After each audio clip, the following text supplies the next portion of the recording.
Grand Theft Auto vs. Saints Row. Which is your favorite series? Why did half of these games just crash?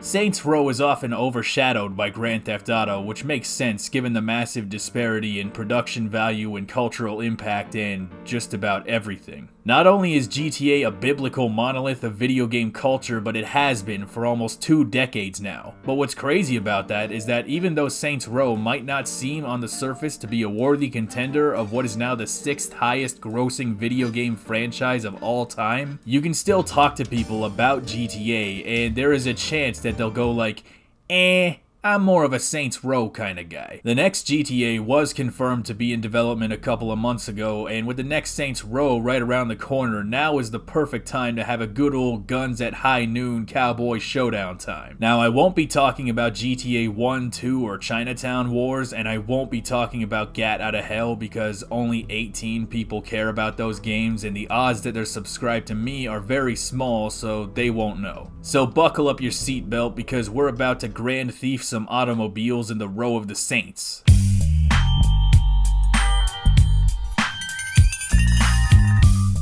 First off, let's talk about the most boring part out of all of these games, the technical side. Even GTA 5, which is the most graphically advanced out of all of these games, still looks a little dated today, even with maxed out settings. It doesn't look bad, but it's not winning a video game Oscar anytime soon. Not even with the expanded and enhanced versions that changed basically nothing. Of course, on the whole, there's no question that GTA dominates the technical side. They have a much higher production value, they got the Rage engine, they got 3 billion graphics per hour. These games look great, but that wasn't always the case. When Saints Row first came out, the last GTA game was San Andreas on the PS2, so these fresh new Xbox 360 graphics were a thing of beauty. Was it the godfather of graphics? No. But next to San Andreas, these were the graphics to end all graphics for all time.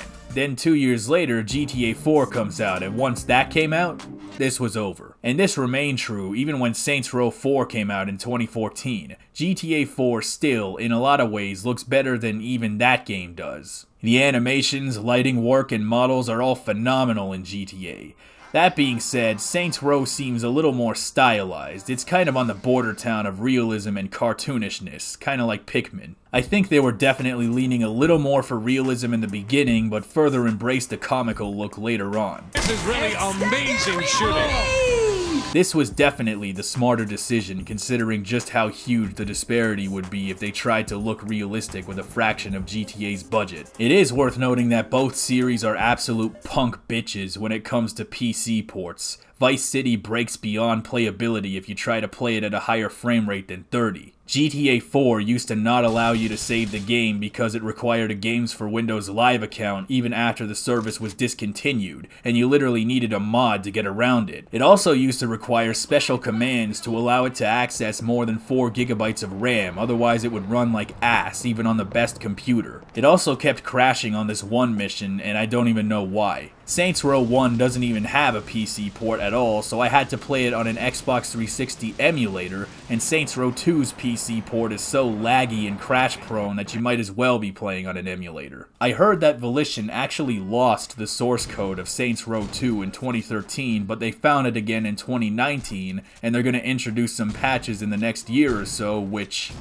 It's been 14 years, dude. You should have done that forever ago. I admit that I'm not a game developer, so maybe there's something I don't understand, but how do you just lose the source code for a mega budget blockbuster that makes many millions of dollars per second? To my way of thinking, that's the kind of thing that you save like 7 separate backups of on different drives and lock in all different locations all across the world. Saints Row 3 and 4 also crashed a bunch, and while obviously no game is completely free of bugs and crashes, nothing really ruins a game like getting 60% through a big ass mission and having to start all over again because the game crashed and having that happen multiple times. Saints 4 once crashed so badly that I had to close it from the command line. Not even Cyberpunk made me do that. Rockstar also removed the original versions of the PS2 trilogy from online marketplaces so you can pay them full money for the broken ass remastered versions. And as someone who plays primarily on PC, I gotta say, fuck both of you. Although I think the writers behind the GTA games are just better at what they do, the beauty of Saints Row is that it's more of a parody of GTA, which already heavily satirized gangster movies and American culture on a wider scale. It's a parody of a parody, perhaps a photograph of a photograph. They're not perfect. GTA 5 in particular has a bit of a ridiculous story, and there is a degree of what the kids like to call ludonarrative dissonance, where the characters get depressed and think seriously about death, while the actual game wants you to shoot civilians and run them over with a fire truck like it's nobody's business. But the writing and acting is good. Better than you would expect. Even San Andreas from 2004 can still stand up to a lot of video games today, narratively speaking. These games are not really afraid to talk about real-world problems in a way that doesn't trivialize them. Saints Row's stories, on the other hand, seem to jive a lot more with the gameplay being ludicrous and the characters and writing being insane. Even though there are serious moments, the overall tone of the games is goofy and entertaining, more so than even the more comical moments of GTA. Saints 1 and 2 did lean a little more into seriousness at times, but 3 and 4, those games crossed over from general goofiness to outright absurdity. There's a mission where you go to a BDSM club and a bunch of dudes in gimp suits are pulling horse carriages, and the dudes in the other carriages are trying to kill you.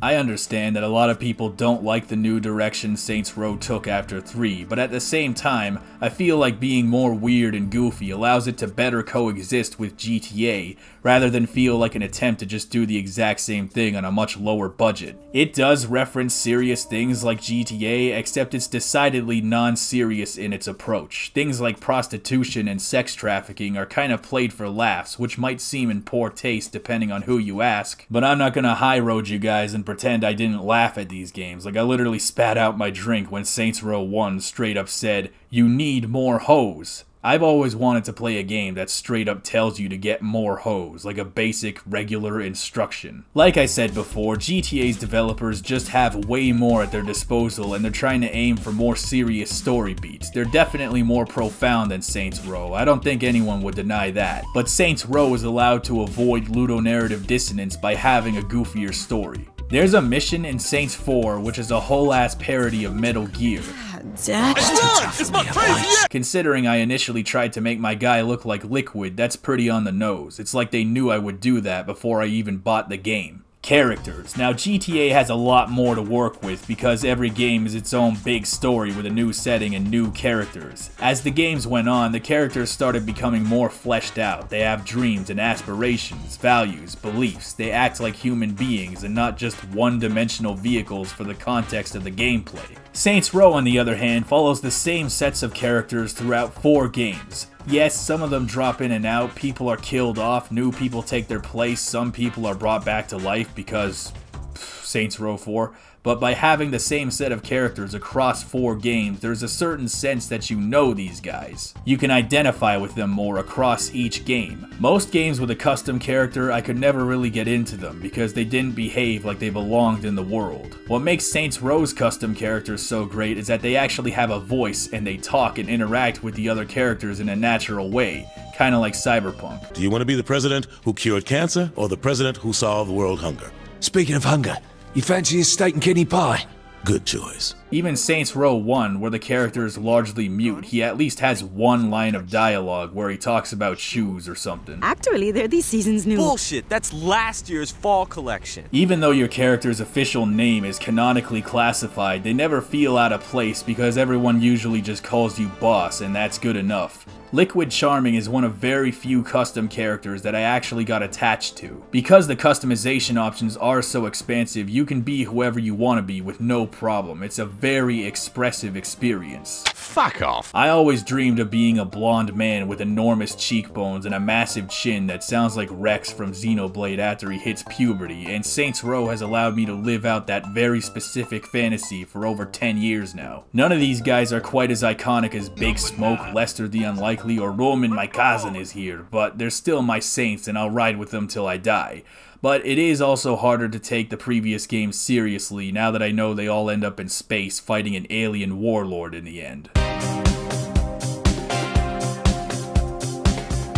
Who has the better online? Saints Row. Both of these series, although they are generally good video games, are also plagued by dog shit terrible missions that were never playtested by the developers, like this stupid shit in Saints Row 2 where you had to blow up these helicopters that keep taking the wrong route, and you can't get a shot at them because Pierce doesn't know how to navigate. Pierce?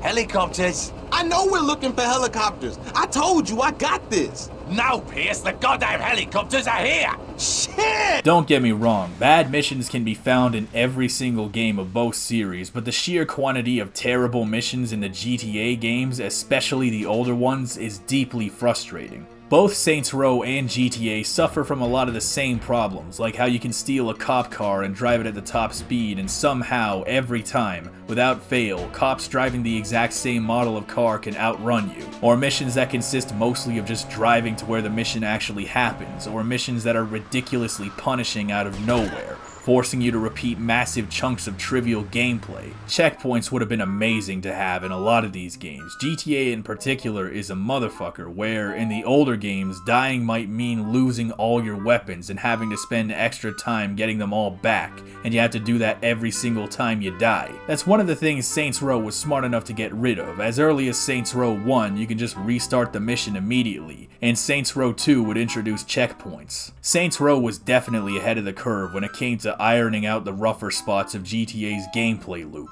GTA wouldn't have checkpoints until the DLC chapters for GTA 4, but dog, it was way too late. I had already ruptured every single blood vessel in my brain by that point. Most people will probably agree that GTA has more creative and memorable missions, and I think that's at least half true. The missions are far more cinematic, more narrative driven, and there are missions that go beyond just driving and shooting. But it also involves a lot of non-gameplay, like this stupid shit with the crane, or garbage trailing missions that last way too long. There are a lot of supplementary things like the rampage missions or the race missions, but then you got things like helicopter rides and triathlons and whatnot, and it's cool. But at the same time, a lot of it is just look at these real life things we can simulate. You know, there's a point at which GTA feels more like a life sim than a video game. Saints Row had some dumbass trailing missions as well, but it also had a much higher concentration of video gamey minigames, like this one where you can just run around like a lunatic blowing up as many things as possible to get a lot of cash. You can drive around a septic truck and spray shit on people's houses to lower their property values. You have to collect a bunch of hoes, beat up crazy fans, and of course, my favorite, insurance fraud, where you run into oncoming traffic and injure yourself by getting knocked around by a speeding garbage truck. If, like me, you've had really bad days where your mental health is in the toilet and you feel like running headfirst into oncoming traffic, but you don't want to do it in real life because you'll die,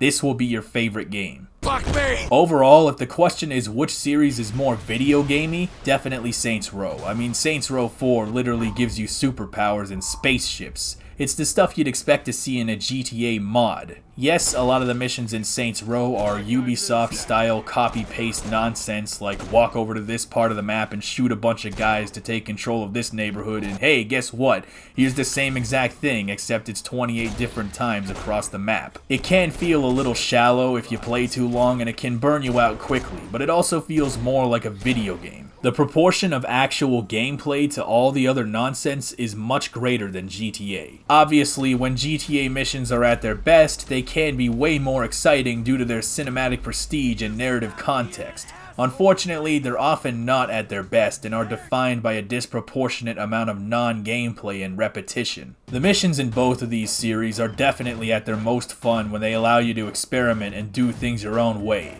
While they would never reach Breath of the Phantom Pain levels of creativity, some of these games really do let you be a genius. GTA 3 in particular is far less scripted than the games that came after it, and the result is a game where you can use the open world to your advantage, like blocking enemies from a certain pathway with a bunch of vehicles. Saints Row also has some cool examples. I remember I was getting really pissed off at this terrible mission where I'm supposed to protect this guy as he delivers drugs to people, and every single time, without fail, rival gangs would blow up the van and kill us all. My assumption was that I needed to protect the van as well, and then I discovered by complete accident that if the van is catching fire, you can get out of the van and just steal a different car and the mission will keep chugging like nothing happened. I was able to beat a mission by breaking a rule that apparently didn't even exist because the game didn't specify one way or another. In a weird way, it made me feel smart. Saints Row 4 had this dumbass mission near the end where you have to drive this tank back to a certain spot and the controls are terrible, and every time you hit something, it takes 3 years to back it up and turn it around. Then I went, wait a second, I don't need to drive the tank. I can just carry it with telekinesis. Saints Row 4 is a double-edged sword because on the one hand you have all these powers that go well beyond any Saints Row or GTA, which could allow for greater player expression and more unique playthroughs, but because a lot of the powers are so broken, it ultimately makes a lot of the game's other mechanics obsolete and pointless. Cars become superfluous as you can just soar across the map like Superman. You can throw this broken-ass explosion beam that annihilates everything within 3 blocks. Saints 4 is an incredibly ironic situation where its biggest weakness is also the thing that makes it really cool. At the end of the day, the core idea of both GTA and Saints Row is chaos. This has always been the driving force behind their success and their controversy. Just walking into the world and raising hell. And I think Saints Row has always done a better job of this because the rewards for chaos are much more tangible. On top of the minigames, which not only give you respect points but also give you tangible upgrades to your character, you can also grind respect points just by driving on the wrong side of the road and barely missing other cars on the road and surfing on a police car like it's Toby Fox Professional Skateboard Man, or running around with your dick flapping in the wind to terrorize innocent civilians. That's the thing about Saints Row. It's the kind of game where no matter what you're doing, it's usually the right thing in some way or another, because it's getting you more stuff. In GTA, causing a ruckus in an open world is more like something you do because you feel like it. There's no real incentive to doing it. At best, it gets you some money, but you get such a meager amount from dead NPCs that it'd honestly be faster to just play the campaign. For some people, just the fun of raising hell might be its own reward, but I think it's better to reward the player directly. What I will say to GTA's credit though is that it is way, way bigger. The campaigns are a lot longer and the shootouts are more intense because the AI is like 10% better than Saints Row's. The gameplay is still heavily diluted by shit-ass missions that aren't fun and long-ass travel times between mission areas. There is debatably way too much lettuce on the GTA burger, but the GTA burger also happens to be a lot bigger.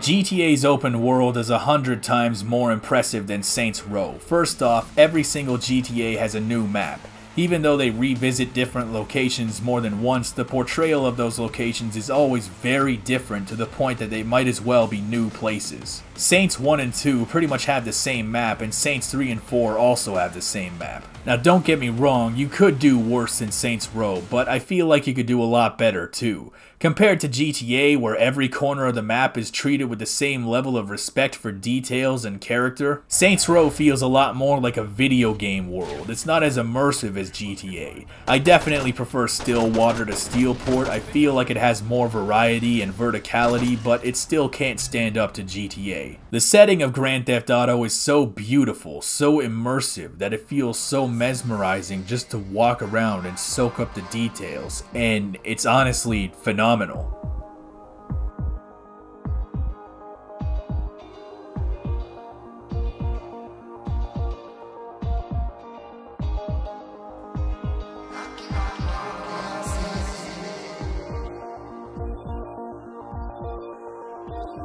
Sorry, I zoned out for a second. What was I talking about?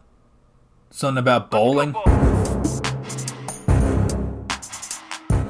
GTA has always been a technical marvel, while Saints Row is its goofy cousin that likes to party hard and drink a lot. GTA is a deeply immersive simulator, while Saints Row is a heavily rewarding video game. Saints Row is the movie you watch with friends on the couch and quote at parties, while GTA is the movie you watch alone in a movie theater that makes you contemplate the American dream and the human condition. So, which of them is better? Well, that's up to you, but if you're asking me, I'd say both of them are better than Mafia 3.